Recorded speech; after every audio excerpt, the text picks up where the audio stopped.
ఓవైపు వరదలు వస్తున్నా మరోవైపు త్రాగునీటి ఇబ్బందులతో ప్రజలు తీవ్ర ఇబ్బందులు ఎదుర్కొంటున్నారు. ప్రధానంగా ఏపీలో నెలకొన్న విపత్తులు, భవిష్యత్తులో పొంచి ఉన్న ముప్పులపై పర్యావరణవేత్తలు ఆవేదన వ్యక్తం చేస్తున్నారు.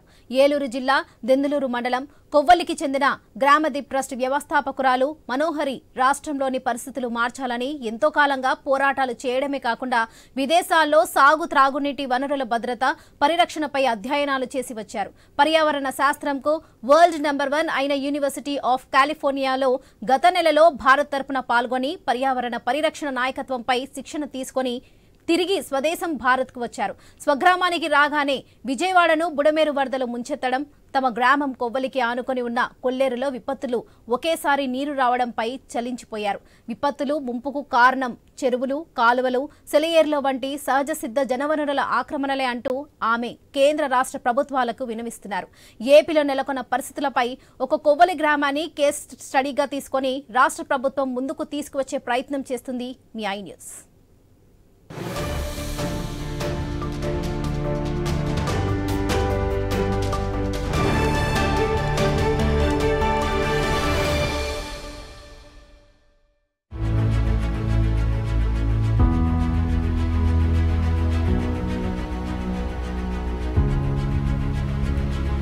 ప్రకృతితో చెలగాటమాడితే విపత్తులు ఏ విధంగా ఉంటాయనేది ప్రస్తుతం దేశవ్యాప్తంగా కూడా చర్చనీయాంశంగా మారింది. ఇప్పటికే అటు విజయవాడను బుడమేరు ముంచెత్తిన దగ్గర నుంచి కూడా ప్రతి చోట అటు కొల్లేరు వరకు ఉన్నటువంటి ఆక్రమణల పర్వం ఏ విధంగా మానవ తప్పిదాలు ఈరోజు ప్రజలపై, గ్రామాలపై విరుచుకుపడుతున్నాయి. మరి దానికి పర్యవసానంగా ఇటువంటి పరిస్థితులు భవిష్యత్తులో రాబోతున్నాయి.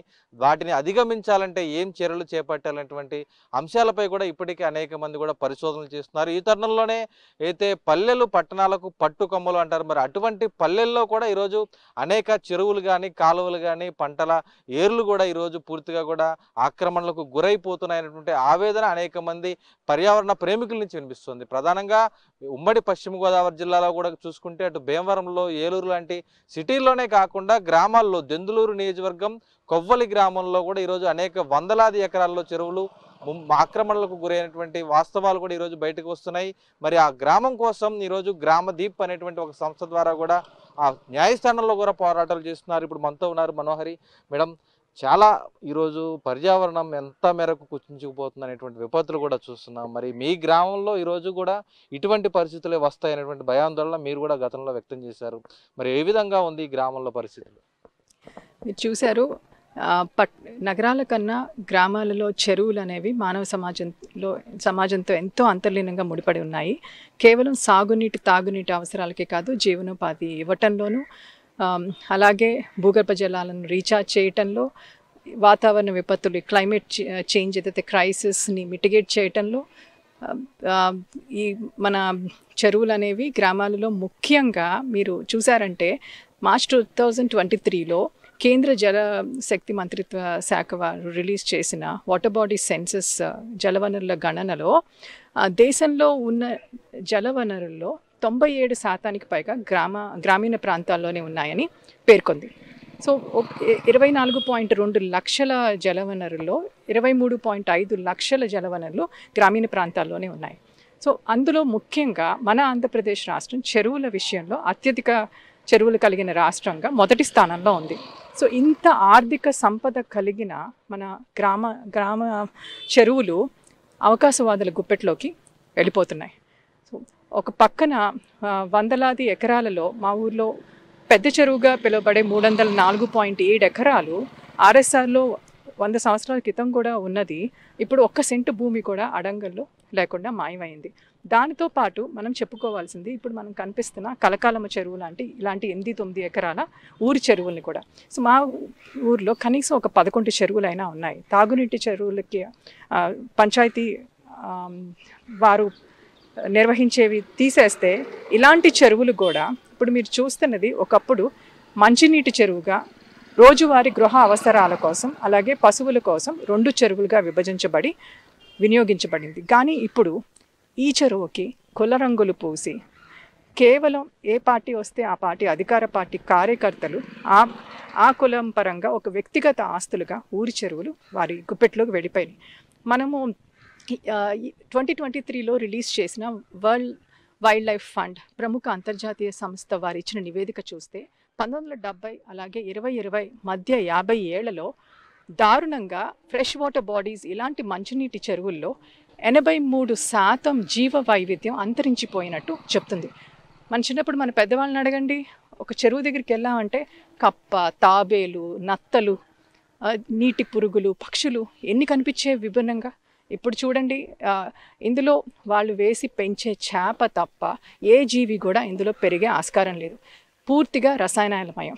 ఒక వరి పంటని ఒక చేపల చెరువుగా ఆక్వా ట్యాంక్గా కన్వర్ట్ చేయటానికి కేవలం నీటి ముంపుకు గురైనవి లేకపోతే సెలినిటీ ఎక్కువ శాతం ఉన్నవి అలాంటి ప్రాబ్లమాటిక్ పొలాలనే కన్వర్షన్కి అనుమతులు ఇస్తుంది. అలాంటిది పంచాయతీ చెరువులైన ఇలాంటి మంచినీటి చెరువుల్ని ఈ స్థాయిలో పర్యావరణ సంరక్షణ చట్టాలకి, వాటర్ చట్టాలకి వ్యతిరేకంగా ఏ విధంగా ఆక్వా ట్యాంక్స్గా మారుస్తున్నారు. సో ఎలాంటి వాటర్ ట్రీట్మెంట్ లేకుండా మళ్ళీ పంట బోధల్లోకి వదులుతున్నాము. సో ఈ రసాయనాల మయం ఇదే కాకుండా కొంతమంది వ్యక్తుల గుప్పెట్లో ఈ చెరువు నుంచుకుని 2 ఏళ్ల క్రితం మీరు చూస్తున్న ఈ చెరువులో కొన్ని వేల ట్రక్కుల మట్టిని అమ్మేసి లక్షల డబ్బుని వాళ్ళ సొంత జేబుల్లో వేసుకున్నారు. అంతేకాదు చెరువులు చుట్టూ ఉన్న 70-80 ఏళ్ల నాటి చెట్లను కూడా నరికేసి అమ్మేసుకునే స్థాయికి నేటి ప్రభుత్వ వనరులు దిగజారిపోయాయి. ఒక పక్కన ఇన్ని వందల సంవత్సరాల చరిత్ర, ఇంత సంస్కృతి ఉన్న మాలాంటి గ్రామం కూడా రోజువారీ అవసరాలకి, ప్రజా ఆరోగ్య సమస్యలు తీర్చడానికి మంచినీటి చెరువులు, తాగునీటి చెరువుల నిర్వహణకు కానీ పారిశుద్ధ్య కార్మికులకి జీతాలు కూడా ఇచ్చుకోలేని స్థితిలో నేటి పంచాయతీలు ఆ దౌర్భాగ్య స్థితికి దిగజారాయి. ఒక పక్కన ఇన్ని వందల ఎకరాలతో కోట్ల ఆస్తులున్న పంచాయతీలు ఆస్తులన్నీ దొంగల పాలై, సో ఒక పక్కన కేంద్ర రాష్ట్ర ప్రభుత్వాలు ఇచ్చే నిధుల కోసం, పవన్ కళ్యాణ్ గారు లాంటి వాళ్ళు అందించే డొనేషన్ల కోసం నేడు చేయి జార్చే దీనస్థితికి పంచాయతీలు దిగజారాయండి. సో అంటే మెయిన్గా డ్రింకింగ్ వాటర్కి సంబంధించి చెరువు గతంలో ఉండేది అంటున్నారు కదా. ఇటు కృష్ణా కెనాల్కి, అటు గోదావరి కెనాల్కి కూడా చివరి ఆయకట్టు ప్రాంతంలో మీ గ్రామం కానీ ఈ ప్రాంతం ఆయకట్టు అంతా కూడా ఉంది. మరి ఈరోజు మంచినీళ్ళకు ఇబ్బంది పడాల్సిన దుస్థితి ఎందుకు వచ్చింది అనుకోవచ్చు? ఇప్పుడు ఒకప్పుడు కొన్ని వందల ఎకరాలు, ఒక పక్కన 300 ఎకరాల పెద్ద చెరువు కానీ 200 ఎకరాల కుంటల చెరువు అనేవి మా ఊరికి చాలా సమృద్ధిగా తాగునీరుని అందించడానికి ఉండేవి. ఆ నేపథ్యంలో ఇప్పుడు మీరు చూసారంటే అవన్నీ కూడా పూర్తిగా కనుమరుగాయి. వ్యవసాయ భూములుగా, చేపల చెరువులుగా రసాయనాలమయమై పూర్తిగా కొన్ని వర్గాల కులాల గుప్పెట్లోకి వెళ్ళిపోయాయి. సో దాంతో ఇలాంటి చెరువులు సమృద్ధిగా ఉన్న ఈ ఊరిలో, కృష్ణా నదికి, గోదావరి నదికి టెయిలెండ్గా ఉన్న ఈ గ్రామంలో వందల సంవత్సరాల నాటే చెరువుల అవసరాన్ని గుర్తించి తవ్వారు. కానీ ఇప్పుడు అవి వ్యవసాయ భూములుగా మారటం, కలుషితం అవటంతో బోర్లు కూడా తవ్వి నీరు సరఫరా చేసే స్థాయికి గ్రామం దిగజారింది. ఒక ఆరో ప్లాంట్ కూడా దాని కారణంగా మూయబడింది. ఒకప్పుడు కొబ్బరి నీళ్ళుగా భావించేవారు ఈ ఊర్లో నీళ్ళని, చుట్టుపక్కల వాళ్ళు కూడా వచ్చి ఇక్కడ తీసుకెళ్లేవారు. అలాంటిది మాకు తాగే నీరు పూర్తిగా కలుషితం అవ్వటం, అలాగే సరిపడా నీళ్లు లేకపోవడంతో పక్క గ్రామాలకు వెళ్ళి, పక్క ప్రాంతాలకు వెళ్ళి కొనుక్కునే స్థాయికి గ్రామం దిగజారింది. సో పారదర్శకత ముఖ్యం. సో ప్రజాస్వామ్యంలో ప్రజలే ప్రభువులు అంటున్నాం. ప్రభువులకు తెలియకుండా ప్రభువుల ఆస్తుల మీద పాలన జరుగుతుంది. సో అది ఇప్పుడు గ్రామ సభలకి ప్రాముఖ్యత ఇవ్వటం మొదలుపెట్టారు పవన్ కళ్యాణ్ గారు. ఈ నేపథ్యంలో గ్రామంలో ఇలాంటి చెరువులు, ఆస్తుల మీద ప్రజల భాగస్వామ్యం ఉండే కమిటీలు, కార్యకర్తలు కాకుండా సో ఇలాంటి నిర్ణయాలు తీసుకునేటప్పుడు ఎలాంటి నిబంధనలతో ఇవ్వాలి, వాటర్ టెస్టింగ్ చేయించాలి, సో ప్రజల అవసరార్థం ఫస్ట్ ఖర్చు పెట్టాలి, సహజ సిద్ధంగా ఇందులో ఎన్వైరన్మెంట్ యాక్ట్స్ పరంగా వీటిని లీజులకు ఇవ్వటం కానీ, పంచాయతీకి ఆదాయం ఉండేటట్టు కానీ, సో ప్రజలకి తాగునీటి సమస్యలు కానీ, సాగునీటి సమస్యలు కానీ, పర్యావరణ పరంగా ఎలాంటి నిబంధనలు అయితే ప్రభుత్వం అమలు చేయాలో వాటిని పరిరక్షిస్తూ తీసుకునేలాగా ప్రజల భాగస్వామ్యంతో ప్రతిదీ పారదర్శకంగా తీసుకునే తీర్మానాల దగ్గర నుంచి, అక్కడ జరిగే బోర్డు మీటింగ్స్ దగ్గర నుంచి, గ్రామ సభలు అన్నీ కూడా ప్రజలకి లైవ్ ఇవ్వాలి. ఏం జరుగుతుందో తెలియాలి, ప్రజల్ని భాగస్వామ్యం చేయాలి. మొన్నే కరువు వరద ముందలు కూడా వరి నాట్లు ఎండిపోయి నీరు లేక రాత్రులు, తగువులు, యుద్ధాలు, నీటి కోసం పోరాటాలు ఈ గ్రామంలో మొన్న చూస్తూనే ఉన్నాం. సో ఈ విధంగా ఉపాధి కూడా వ్యవసాయం మీద పొందలేని స్థితిలో ఇక ఇవి కూడా ఫాలో ల్యాండ్స్గా మారిపోతే ఇక గ్రామాల మనకు కూడా కష్టం. సో ఈ నేపథ్యంలో మనం మాట్లాడుకోవాల్సింది బంగ్లాదేశ్ వంటి కంట్రీ.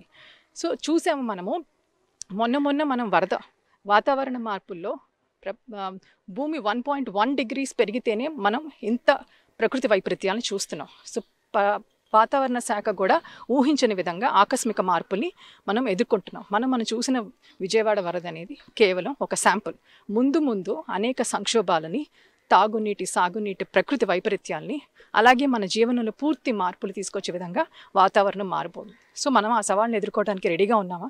అంటే ఇలా నష్టపరిహారాలు వైపరీత్యాలు వచ్చినప్పుడల్లా నష్టాలు పూడ్చుకుంటూ వెళ్ళామంటే అసలు మనకి మన అస్తిత్వం మీదకే సవాల్ ఇది.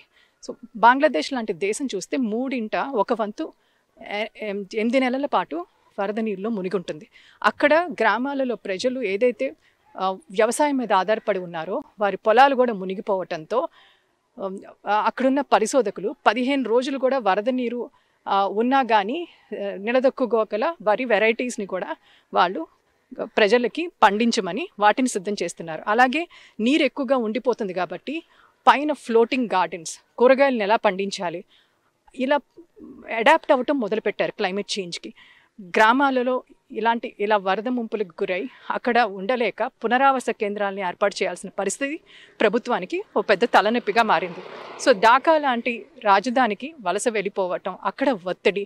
సో గ్రామాలన్నీ ఈ విధంగా నగరాలకు వలస వెళ్ళిపోవాల్సిన స్థితి వస్తే ఎంతవరకని మనము ఆ సవాళ్ళని ఎదుర్కొంటాం. మనకి ఒక పరిధి ఉంటుంది. ఆ దేశమే కాదు, ఆల్రెడీ మొజాంబిక్ లాంటి దేశం, సౌత్ ఆఫ్రికా లాంటి దేశం, ఇండోనేషియా దాని క్యాపిటల్ 40% మునిగిపోవడంతో దాని రాజధానిని మార్చుకుంటుంది. సో ఇలాంటి నేపథ్యంలో మనం చెరువుల పునరుద్ధరణ అనేది అసలు తీవ్రంగా ఏ విధమైతే మన సమస్యను చూస్తున్నామో ఒక శాశ్వత పరిష్కారాలు ఇచ్చే దిశగా నిజాయితీగా పనిచేయాల్సిన అవసరం చాలా ఉంది. సో ఇక్కడ చూస్తున్నాం కదా, కలకలం చెరువుకు సంబంధించి మనం చూస్తున్నాం. ఇప్పుడున్నటువంటి కొవ్వలి గ్రామంలో ఉన్న ఈ కలకలం చెరువు గతంలో కూడా ఎంతో సురక్షితమైనటువంటి నీరు ఇచ్చే విధంగా ఉండేది. ఇప్పుడు ఫిషర్మెన్ సొసైటీల పేరుతో కూడా ఆక్రమణలకు గురైనటువంటి పరిస్థితి. అంటే రాజకీయ నాయకులు ఎవరైతే ప్రభుత్వాలు మారుతున్న ప్రతిసారి కూడా ఈరోజు అటువంటి వనరులు, సహజ వనరులన్నీ కూడా దోపిడీకి గురవుతూ వారి ఓటు బ్యాంక్ కోసం మారుతున్నవనే దానికి నిదర్శనంగా ఈ గ్రామం కూడా మనం చెప్పుకోవచ్చు. మరి గ్రామంలో మిగిలిన చెరువులకు సంబంధించి ఏ విధంగా ఉంది? పెద్ద చెరువు అనేటువంటి ఒక ప్రముఖమైనటువంటి దాదాపు 300 ఎకరాలకు పైగా చెరువు ఏ విధంగా ప్రస్తుతం ఆక్రమణలకు గురైంది అనేది కూడా ఇప్పుడు ఒకసారి వెళ్ళి చూద్దాం.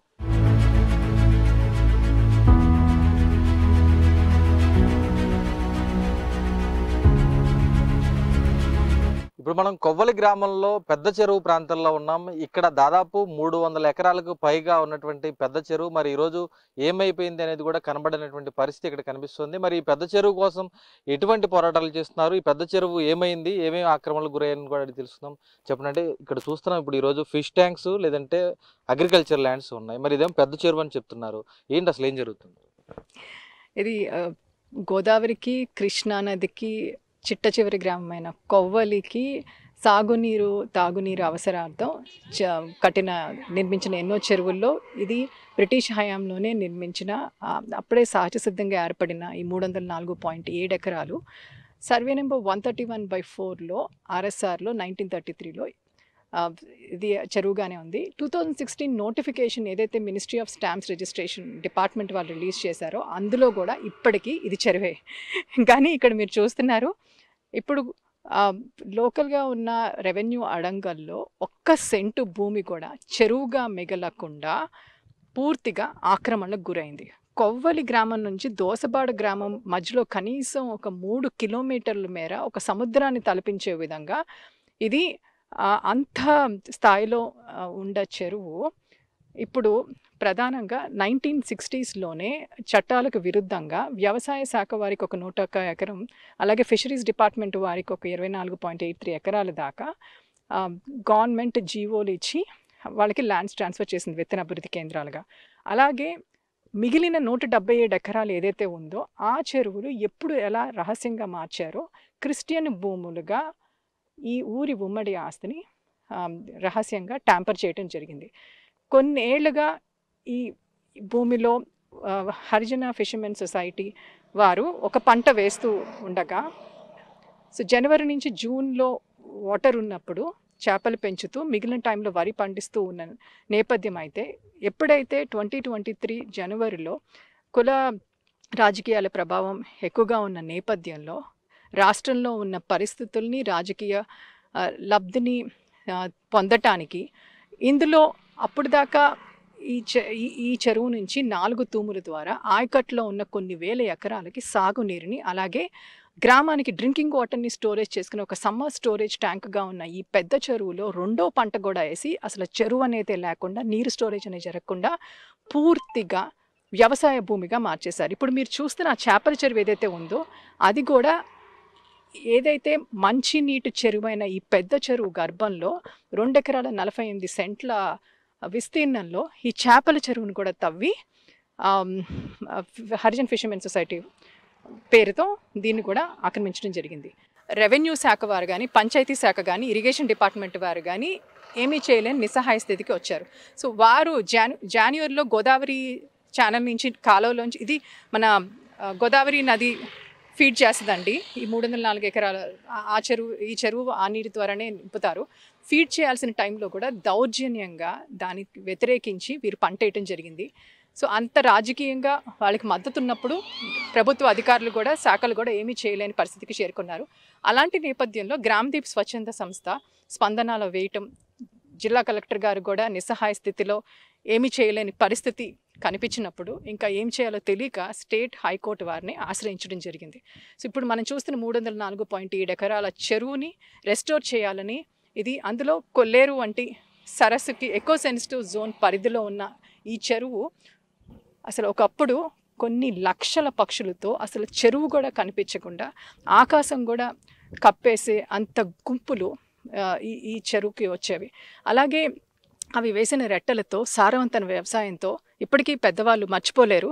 అలా మైక్రో క్లైమేటిక్ కండిషన్స్ ఇలాంటి చెరువులు ఉండటం వల్ల అవి వీచే గాలులతో సమ్మర్లో కూడా ఊరు వాతావరణం కూడా చల్లగా ఉండేది. కానీ చూసాం ఈ ఫిబ్రవరి నుంచే ఎలా ఎండలు ఇది అవుతున్నాయో. సో ఒక పక్కన కొన్ని వేల ఎకరాలకి సాగునీరు లేక తీవ్రంగా ఇబ్బందులు పడుతూ పొలాలు ఎండిపోయి నీటి కోసం అష్టకష్టాలు పడుతున్నారు. ఇంకొక పక్కన తాగునీటి కోసం సంక్షోభాలు. సో ఎన్నడూ లేని విధంగా మన దేశం విపరీతమైన సాగునీటి సంక్షోభంలో ఉంది. ఏదైతే మైనర్ ఇరిగేషన్ శాఖ వారు మన రాష్ట్రంలో 41,731 చెరువులు మైనర్ ఇరిగేషన్ శాఖ వారు సాగునీరు అందించడానికి గ్రామాలలోని ఇలాంటి చెరువులే ప్రధాన వనరులుగా 25 లక్షల ఎకరాలకు పైగా సాగునీరుని అందిస్తుంది. సో ఇలాంటి ఆక్రమణలకు గురైనప్పుడు ఇంకా చాలా లక్షల ఎకరాలకి నీరు అందించలేక గ్యాప్ ఆయకట్టు కూడా పెరుగుతూ వస్తుంది. సో మనం చూసామంటే భారతదేశంలో ప్రపంచంలో 18% జనాభా మన దేశంలో ఉంది. కానీ మనకున్నది మంచినీటి వనరులు కేవలం 4% మాత్రమే. అవి కూడా 80% మనం వ్యవసాయంలో ఉపయోగిస్తున్నాం. ప్రతి సంవత్సరం కూడా 2 లక్షల మంది సురక్షిత నీరు లేక మరణిస్తున్నారు. అలాగే నీటి నాణ్యత సూచికలో 122 దేశాలలో మన దేశం 120వ స్థానంలో ఉంది. సో ఇలాంటి చెరువులు అంతరించిపోవటం వల్ల భూగర్భ జలాలు కూడా అంతరించిపోతున్నాయి. సో కాంపోజిట్ మేనేజ్మెంట్ ఇండెక్స్ ఇచ్చిన నివేదికలో భూగర్భ జలాలు ఏ స్థాయిలో దిగజారిపోతున్నాయో కూడా అవి తెలియజేసింది. సో ఎక్కడైతే చెరువులు రక్షించబడ్డాయో అక్కడ భూగర్భ జలాలు మెండుగా ఉన్నాయని రిపోర్ట్ కూడా తెలియజేసింది. సో ఇలాంటి నేపథ్యంలో అలాగే ఒక పక్కన వాతావరణ మార్పులు, ఇంకొక పక్కన చూసాం మనం గోదావరి కృష్ణా నదులకి వరదలు వచ్చినప్పుడు గ్రామాల్లో ఇన్ని వందల ఎకరాల చెరువులు అంతరించిపోయినప్పుడు సో వాటిని ఎక్కడ మనం స్టోర్ చేసుకుంటాం, వరదల్ని ఎలా నియంత్రిస్తాం? సో వర్షపాతం పెరగాలన్నా, తేమ శాతం పెరగాలన్నా, జీవ వైవిధ్యాన్ని రక్షించాలన్నా, మన సస్టైనబుల్ డెవలప్మెంట్ గోల్స్ రీచ్ అవ్వాలన్నా సో ఇలాంటి ఆక్రమణలో అది ఎలాంటి వర్గాలు చేసినా పూర్తిగా రాజ్యాంగ వ్యతిరేకం. సో ప్రజాప్రతినిధులు చట్టాలను గౌరవించాలి, ప్రజలకు అవగాహన కలిగించాలి. ఇలాంటి వనరులను రక్షించడంతోనే మన గ్రామాలకు మనుగడ. అంటే దేశంలోనే అత్యధికంగా చేరువైనటువంటి ప్రాంతం ఆంధ్రప్రదేశ్. కానీ ఈరోజు అత్యధికంగా ఆక్రమణలకు గురైనటువంటి ప్రాంతం కూడా ఆంధ్రప్రదేశ్గా భావించవచ్చా? డిప్యూటీ సీఎం పవన్ కళ్యాణ్ ప్రత్యేకించి గ్రామీణాభివృద్ధి శాఖ తరపున కూడా ఆయన అనేక డెవలప్మెంట్లు చేస్తున్నాం, గ్రామ సభలు పెట్టి గ్రామంలో ఉన్న సమస్యలు తీరుస్తామంటున్నారు. మరి వారికి ఒక గ్రామీణ ప్రాంతానికి చెందిన వారిగా మీరు ఏం సూచించదలుచుకున్నారు? పవన్ కళ్యాణ్ గారు వచ్చాక వెంటనే గ్రామ సభలో ప్రాముఖ్యత ఇవ్వటం మాకు చాలా ఆనందంగా ఉందండి. మా ఊరి గ్రామ సభలో నేను యుఎస్ నుంచి రాగానే బర్క్లీ ఎన్వైరన్మెంటల్ లీడర్షిప్ ప్రోగ్రామ్కి వెళ్ళి వెంటనే నేను నెక్స్ట్ డేనే వెళ్ళి పార్టిసిపేట్ చేయడం జరిగింది. నేను కొన్నాళ్ళుగా గ్రామ సభలు అటెండ్ అవుతున్నాను. నేను మొదటిగా గమనించింది ఏంటంటే, వెళ్ళంగానే అక్కడ గ్రామ సభల ద్వారా ఏదైతే ఉపాధి హామీ పథకంలో ఎలాంటి పనులని మనం చేపట్టవచ్చు అనేది ప్రజలకు అవగాహన కలిగిస్తూ ఆ పనుల లిస్టును ప్రదర్శించారు. ఎప్పుడూ కూడా పంట బోధలు క్లీనింగ్ అని కాలువల దగ్గరికి వెళ్ళి వేల మంది కూర్చోవడం రావటం, ఎలా టైంపాస్ చేస్తారో, ఉపాధి హామీ అంటే ఎంత హేళనకి గురవుతుందో మనకు అందరికి తెలిసింది. సో అలాగా ఏదో పంట బోధలు క్లీనింగ్లు ఇలాంటి పనులు కాకుండా మౌలిక వసతుల కల్పన, పర్యావరణ సంరక్షణ, స్థిరమైన ఆస్తుల నిర్మాణం అనేది పల్లెటూరులో జరగాలి అనే ధ్యేయంతో చేపట్టారు. సో దాని పరంగానే వర్క్స్ని కూడా రెగ్యులర్గా చేసే రొటీన్ కార్యకలాపాలు కాకుండా విభిన్నంగా ఇంక్లూడ్ చేశారు. అది నిజంగా అభినందించాలి. సో వీటితో పాటు పవన్ కళ్యాణ్ గారు చెరువులు ఏదైతే ఆక్రమణలకు గురవుతున్నాయో అది విపరీతంగా జరుగుతున్నాయి గ్రామాలలో. ఇప్పుడు మన హైడ్రా చేస్తున్న 2 నెలల వ్యవధిలోనే 262 ఆక్రమణలు తొలగించి సుమారు 112 ఎకరాలను రెస్టోర్ చేశారని చాలా గొప్పగా మనం ఫీల్ అవుతున్నాం. కానీ మా ఒక్క ఊర్లోనే ఈ 304 ఎకరాల చెరువు ఇంత ఆక్రమణకు గురైంది. అంటే చూడండి, అసలు గ్రామాలలో ఏ స్థాయిలో, ఈ ఒక్క గ్రామమే కాదు, ఎప్పుడైతే ఇక్కడ 2 పంటలు వేసి పూర్తిగా ఆక్రమణకు గురవుతుందో పక్క గ్రామాలు కూడా ఆ విధంగా అక్కడ కూడా అవి చాలా ఆక్రమణలకు గురై ఉన్నాయి. పూర్తిగా ఆక్రమించుకోవడానికి వీరిని కూడా ఆదర్శంగా తీసుకొని వారు కూడా గొంతులు విప్పారు. సో ఇలాంటి నేపథ్యంలో ప్రభుత్వాలు ఏదైతే ఉన్నాయో వారు బాధ్యత వహించాల్సిన అవసరం చాలా ఉంది. ఎందుకంటే ప్రమాదపు అంచునున్నాము. పవన్ కళ్యాణ్ గారు లాంటి ఇమోషనల్ ఒక లీడర్ ప్రజల కష్టాలు గ్రామీణ ప్రాంతాల్లో ఇంత గ్రాస్ రూట్ లెవెల్ నుంచి వారు చూశారు. కాబట్టి పార్టీ కార్యకర్తల సామ్రాజ్యాలు కాకూడదు, ప్రజల భాగస్వామ్యంతోనే గ్రామాలు నిర్వహించబడాలి. ఈరోజు ఆన్ రికార్డులో పెద్ద చెరువు గురించి అన్ని ఆధారాలు కూడా ఉన్నాయి, చెరువు కిందే ఉందని. ఈరోజు న్యాయస్థానాలతో కూడా పోరాడుతున్నారు మీరు. మరి దాదాపు ఎంతో ఒత్తిళ్లు కూడా వస్తూ ఉంటాయి కదా, మరి న్యాయస్థానం నుంచి తీర్పు ఎలా వస్తుంది అనుకుంటారు? ఇన్ని ఆధారాలు ఉన్నాయి, చెరువును కాపాడుకోగలుగుతూ ఉంటున్నారు ఇప్పుడున్న పరిస్థితుల్లో. మనము మే 1న హైకోర్టులో రిట్ పిటిషన్ వేయంగానే మే 8వ తారీఖున రఘునందన్ రావు గారి బెంచ్ జిల్లా కలెక్టర్ గారిని సర్వే చేసి కోర్టుకి రిపోర్ట్ సబ్మిట్ చేయమని చెప్పి ఇంటరిమ్ ఆర్డర్ ఇచ్చారు. ఆ ఒక ఇంటరిమ్ ఆర్డర్ అలాగే ఇప్పటికీ సుప్రీంకోర్టు, హైకోర్టులో ఇచ్చిన తీర్పులు, జలవనరుల సంరక్షణ చట్టాలు, చెరువులు ప్రభుత్వాలు కూడా ఆక్రమించకూడదు, వాటిని సంరక్షించటం ప్రభుత్వాల కర్తవ్యం అని చెప్పి గుర్తు చేస్తూ కూడా ఆర్డర్ ఇవ్వటం జరిగింది. వచ్చిన తర్వాత ప్రభుత్వ శాఖలు అలాగే ఎవరైతే ఆక్రమించారో హరిజన ఫిషర్మెన్ సొసైటీ వీరందరినీ కూడా ఇంప్లీట్ చేయడం జరిగింది. మొన్న ఆగస్టు 6న ఇక్కడ వ్యవసాయాన్ని దీన్ని కూడా నిలిపివేస్తూ స్టే ఆర్డర్ ఇవ్వటం జరిగింది. అక్టోబర్ 24వ తారీఖున ఫైనల్ ఆర్డరింగ్కి సిద్ధమైంది.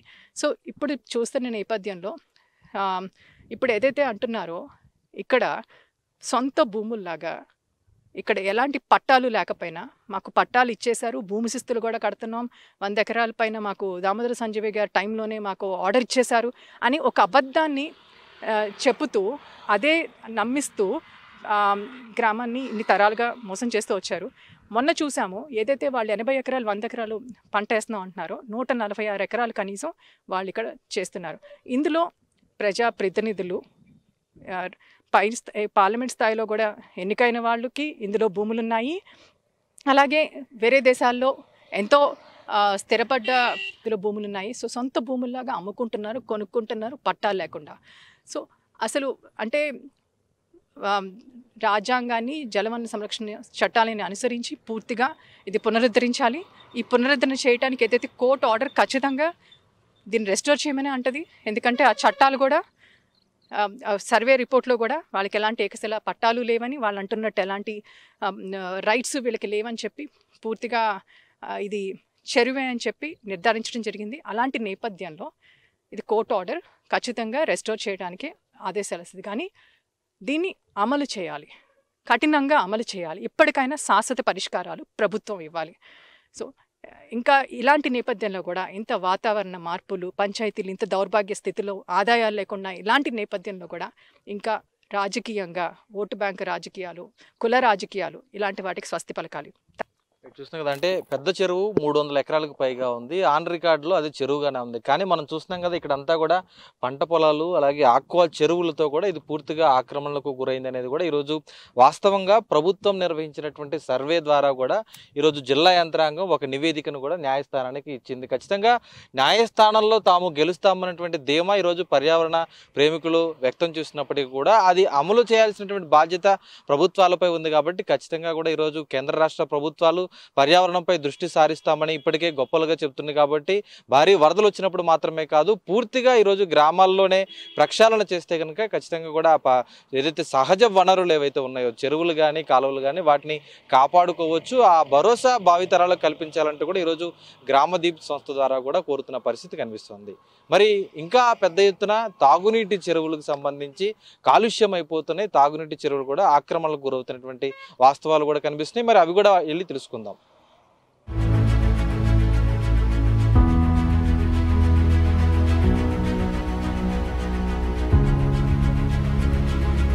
ఇప్పుడు మనం కొవ్వలి గ్రామంలో కుంతల చెరువు వద్ద ఉన్నాం. ఇది పూర్తిగా సురక్షిత తాగునీటిని అందించేందుకు అలాగే గతంలో సాగునీటి అవసరాలు కూడా తీర్చుకునేందుకు కోసం ఏర్పాటు చేసిన చెరువు. కానీ ఈరోజు ఇది 200 ఎకరాల్లో ఉండాల్సిన చెరువు 70 ఎకరాల వరకు మాత్రమే పరిమితమైనట్లు అధికారికంగా లెక్కలు తెలుస్తుంది. మరి వాస్తవ పరిస్థితులు ఎలా ఉన్నాయి, ఈ చెరువుకు సంబంధించి గ్రామంలో ప్రజలకు తాగునీరు అందుతుందా లేదా అనేటువంటి అంశాలు కూడా తెలుసుకుందాం. చెప్పండి, ఈరోజు కుంటల చెరువు వద్దకు వచ్చాం. ఇక్కడ వాస్తవ పరిస్థితులు చూస్తే ఎంత దయనీయంగా ఉన్నాయి, ఏంటి అసలు ఏం జరుగుతుంది? మీరు ఇప్పుడు ఏదైతే చూస్తున్నారో ఇది comprehensive protected water scheme CPWS.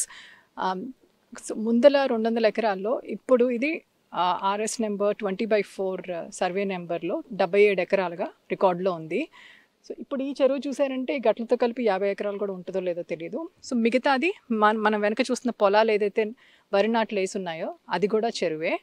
So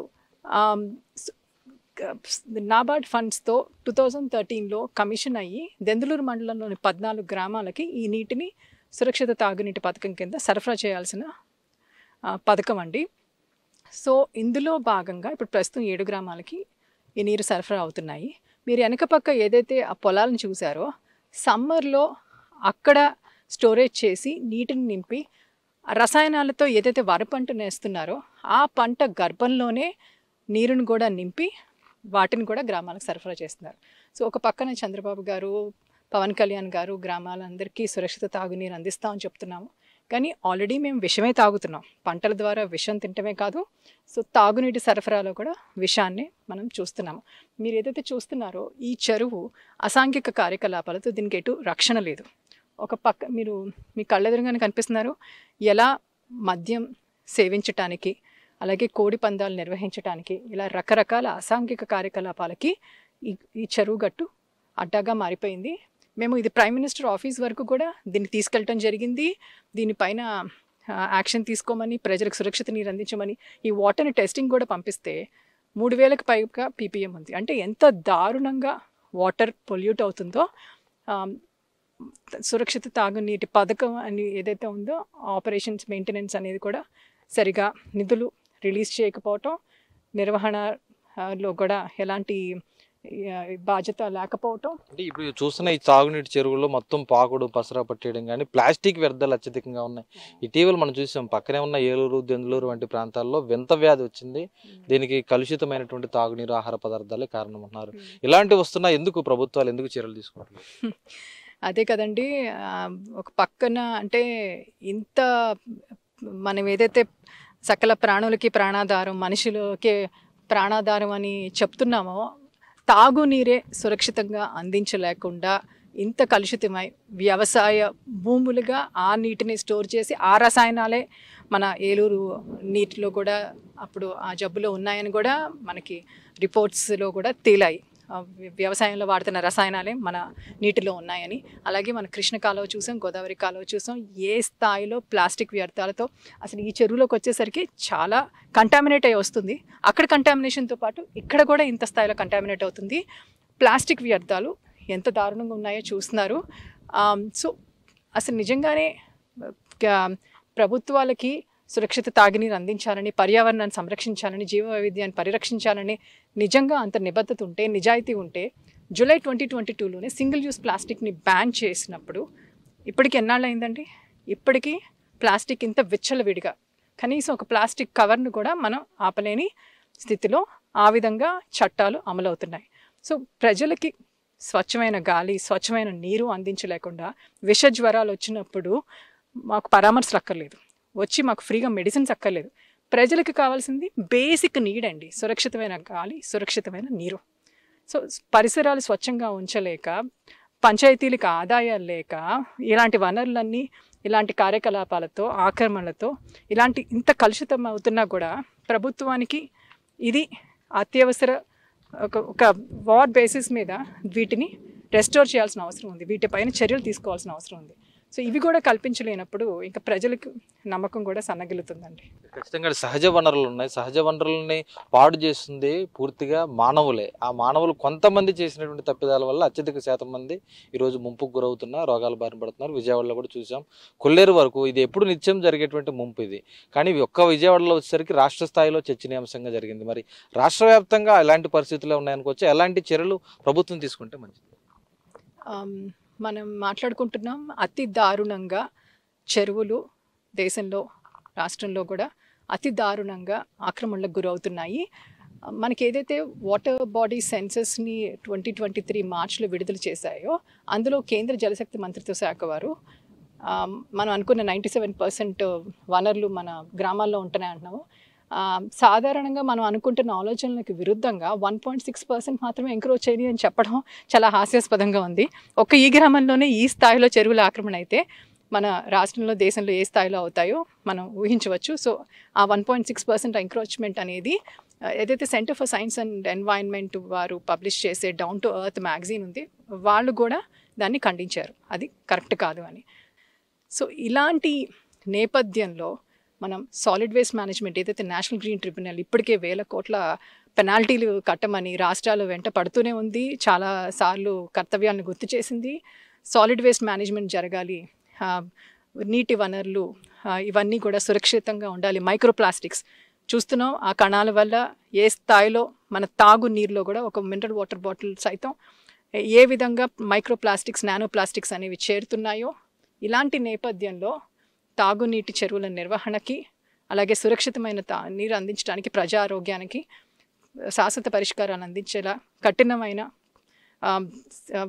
తీసుకొచ్చేలాగా పరిష్కారాలు తీసుకొచ్చే విధంగా వెంటనే చర్యలు తీసుకోవాల్సిన అవసరం చాలా ఉందండి. ప్రధానంగా కొల్లేరు ప్రాంతానికి ఆనుకున్నటువంటి గ్రామాలు ఇవన్నీ కూడా, కానీ కొల్లేరులో ఈ గ్రామాల్లోనే కాదు కొల్లేరులో కూడా చూస్తుంటారు. దాదాపు గతంలో ఒక 7 అడుగుల లోతులో ఉన్నటువంటి ఒక రూపాయి కాయిన్ వేస్తే కూడా పైకి స్వచ్ఛంగా కనబడేటువంటి కొల్లేరు నీరు ఈరోజు ఎంత దారుణంగా మారింది. అలాంటి కొల్లేరును కూడా కాపాడుకోవాల్సిన అవసరం ఉందనుకుంటున్నా. దాని గురించి ప్రభుత్వాన్ని మీరేం కోరదచ్చు? ఆల్రెడీ కొల్లేరుని రామ్సర్ సైట్గా ప్రకటించారు, అంతర్జాతీయంగా దానికి ఒక ఇది కూడా మనము ఇచ్చారు. సో ఆ సుప్రీం కోర్ట్ ఆర్డర్ ఇచ్చి 40,000 ఎకరాలకు పైన రెస్టోర్ చేసిన తర్వాత కూడా మళ్ళీ ఈ స్థాయిలో ఇన్ని వేల ఎకరాలు మళ్ళీ ఆక్రమణలకు గురైనాయి. కొల్లేరులో ఉన్న ప్రజలకే తాగునీరు లేక వాళ్ళు దూర ప్రాంతాల నుంచి తెచ్చుకునే పరిస్థితి ఏర్పడింది. So already fresh water, Asia's largest fresh water lake అయిన కొల్లేరు ఎక్కడుందా అని ఎత్తుకోవాల్సి వస్తుంది. అవన్నీ కూడా ఆక్వా ట్యాంక్స్గా మారిపోయినాయి. సో సెలినిటీ శాతం కూడా పెరుగుతూ ఉంది. సో ఇంత తీవ్రమైన మంచినీటి సంక్షోభం దేశం ఎదుర్కొంటుంది, రాష్ట్రం ఎదుర్కొంటుంది. అలాంటి నేపథ్యంలో మన ఫ్రెష్ వాటర్ బాడీస్ అన్నీ కూడా ఇంత అంతరించిపోతున్నప్పుడు రేపు అసలు నీరు లేకుండా ఎలా మనుగడ సాగుతుందండి? ఏదైతే ఇప్పుడు వాతావరణ మార్పులు, క్లైమేట్ చేంజ్ అంటున్నామో, అలాంటి వెట్లాండ్సే కార్బన్ని అబ్జార్బ్ చేసుకోవాలి. క్లైమేట్ చేంజ్ మిటిగేషన్కి, ఆ క్రైసిస్ని ఎదుర్కోవడానికి ఆ వెట్లాండ్స్ రెస్టరేషన్ అనేది చాలా ఇంపార్టెంట్. 40% ప్లాంట్స్ అలాగే యానిమల్ స్పీషీస్ ఆ వాటర్ మీదే డిపెండ్ అయి ఉన్నాయి. సో మనుషులు అంటే ఎన్నో కోట్ల జీవరాశులు ప్రపంచంలో ఈ భూమి మనుగడ కోసం సృష్టించబడ్డాయి. సో ఆహార గొలుసు అనేది చాలా కీలకం. సో జీవ వైవిధ్య పరిరక్షణతోనే మానవ పరిరక్షణ కూడా జరుగుతుంది. ఈ నేపథ్యంలో కొల్లేరులో ఆక్రమణ తొలగింపు, అది ఎవరైనా కానీ, అది 5వ కంటూరు నుంచి 3వ కంటూరు వరకు కుదిస్తామని చెప్పి పార్లమెంట్లో, అసెంబ్లీలో మనం తీర్మానాలు కూడా చేసాం.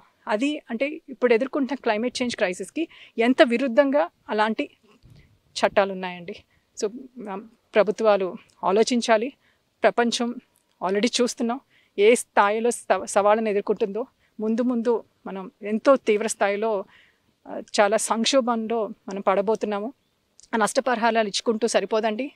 ఆ సవాళ్ళకి కూడా మనం ఎదుర్కోవడంలో ఒక పరిమితే ఉంటుంది. కొల్లేరు లాంటి సరస్సుల్ని, ఏషియాలో అంత పెద్ద సరస్సు మనకుంది. ఉన్న కాలిఫోర్నియాలో లేక్ టాహో చూసాం. అది ఎంత స్వచ్ఛంగా మీరు అంటున్నట్టు ఇంత ఒక్క సెంటు భూమి కూడా ఆక్రమణ కాకుండా ప్రపంచ దేశాలు టూరిస్టులుగా అక్కడ ఒక చిన్న పేపర్ ముక్క కానీ ప్లాస్టిక్ కానీ స్వచ్ఛమైన నీరు ఆ స్థాయిలో అంత ప్రామాణికాలతో అంత నాణ్యంగా అమెరికా లాంటి దేశాలు నాణ్యంగా వాటిని రెస్టోర్ చేస్తున్నాయి. అలాగే కాలిఫోర్నియా ఆక్విడక్ట్ ఏదైతే చూసామో నార్త్ కాలిఫోర్నియా నుంచి సౌత్ కాలిఫోర్నియా మన కృష్ణ కాలువ గోదావరి కాలువలు చూస్తున్నాం. కొల్లేరుకు నీరు తీసుకెళ్ళేవి ఇవన్నీ అంతే కదండి. చెత్త చెదారం ఎంతెంత తీసుకెళ్తున్నాయి టన్నులు కొల్లేరులోకి. ఆ ఆక్విడక్ట్ చూస్తే అన్ని 100 కిలోమీటర్ల బారు ఉన్న ఆక్విడక్ట్ ఎంత స్వచ్ఛమైన నీటితో 100 అడుగుల వెడల్పుతో దాని పరివాహక ప్రాంతాల్లో ఎలాంటి ఆక్రమణలు లేకుండా ఫెన్సింగ్ వేసి అలాంటి దేశాలు నీటి వనరుల్ని ఇప్పుడు ఎదుర్కొంటున్న మన క్లైమేట్ చేంజ్ని దృష్టిలో పెట్టుకుని అవి సంసిద్ధం అవుతున్నాయి. లోతట్టు ప్రాంతాలు పరివాహక ప్రాంతాలు మనం వచ్చినప్పుడల్లా వాళ్ళని పునరావాసం కల్పించడం ఏంటండి. అసలు లోతట్టు ప్రాంతాలు మార్షీ ల్యాండ్స్ ఉన్నాయి. అలాగే ఎప్పుడైతే తుఫాన్లు వరదల బారిన పడకుండా ఆ మార్షీ ల్యాండ్స్ని ఆక్రమణలు గురి చేయకుండా ఆ ల్యాండ్స్గా వదిలేస్తున్నారు. సో లోతట్టు ప్రాంతాలు పరివాహక ప్రాంతాలు అలాగే ఇప్పుడు మన కృష్ణా కెనాల్ లాంటి వాటిని కూడా పునరుద్ధరించాలి, ఆక్రమణలను తొలగించాలి, చెత్త చెదారం లేకుండా కొల్లేరుని పరిరక్షించబడాలి. సెలినిటీ శాతం కూడా ఎక్కువ అవుతుంది, దానికి కూడా చర్యలు తీసుకోవాలి. మళ్ళీ మనకు ఆ పూర్వ వైభవం రావాలి. కొల్లేరుని ఒక ఆకర్షణీయమైన పర్యాటక ప్రాంతంగా అభివృద్ధి చేయాలి. చూస్తున్నాం కదా మనం ఏదైతే పెద్ద ఎత్తున కూడా ఈరోజు చెరువులకు సంబంధించి కానీ తాగునీటి సాగునీటి అవసరాల నిమిత్తం వినియోగించుకునేటువంటి కాలువలకు సంబంధించి కూడా ఆక్రమణలు చర్చనీయాంశంగా మారినాయి. ప్రస్తుతం మనం చూసిన ఈ కుంటల చెరువు కూడా తాగునీరు ఇక్కడ ఉన్నటువంటి 14 గ్రామాలకు తాగునీరు అందించేందుకు నిర్మించిన ఈ చెరువు ప్రస్తుతం 7 గ్రామాలకు మాత్రమే అందిస్తుంది. ఆ గ్రామాల్లో ఈ నీరు తాగితే కనుక ఖచ్చితంగా వారు ఆసుపత్రి పాలు కావాల్సిన పరిస్థితి ఇక్కడ కనిపిస్తుంది. ఏ ఒక్కరైనా సరే వెళ్ళి మినరల్ వాటర్ని ఆర్ఓ వాటర్ ప్లాంట్ని ఆశ్రయించాల్సిన పరిస్థితి ఉంది. అలాగే కుంటల చెరువుకు సంబంధించి లేదంటే కలకలం చెరువుకు సంబంధించి పెద్ద చెరువుకు సంబంధించి ఈరోజు వాస్తవ పరిస్థితులు ఏ ఉన్నాయి అనేది ఒక కొవ్వలి గ్రామంలో చూసాం. కానీ కేవలం ఒక్క కొవ్వలి గ్రామంలోనే కాదు, రాష్ట్రంలో ఎక్కడ చూసినా సరే ఇలా సహజ వనరులు సహజ మంచినీటి చెరువులన్నీ కూడా ఈరోజు పూర్తిగా కలుషితం అయిపోయి ఆక్రమణల బారిన పడి ఈరోజు రాబోయే భావితరాలకు విపత్తులు మాత్రమే మిగిల్చేటువంటి పరిస్థితుల్ని మానవ తప్పిదాలుగానే ఇవన్నీ పరిగణించాల్సినటువంటి పరిస్థితులు కూడా ఇక్కడ కనిపిస్తున్నాయి. ఖచ్చితంగా మరి ఇప్పటికే అటు బుడమేరు ముంచేసింది విజయవాడని అంటూ కూడా పెద్ద ఎత్తున ప్రక్షాళన చేస్తామంటూ ఏపీ సీఎం చంద్రబాబు కానీ డిప్యూటీ సీఎం పవన్ కళ్యాణ్ కానీ స్పష్టం చేస్తూ వచ్చారు. అలాంటిది ఒక్క విజయవాడలోనే కాదు,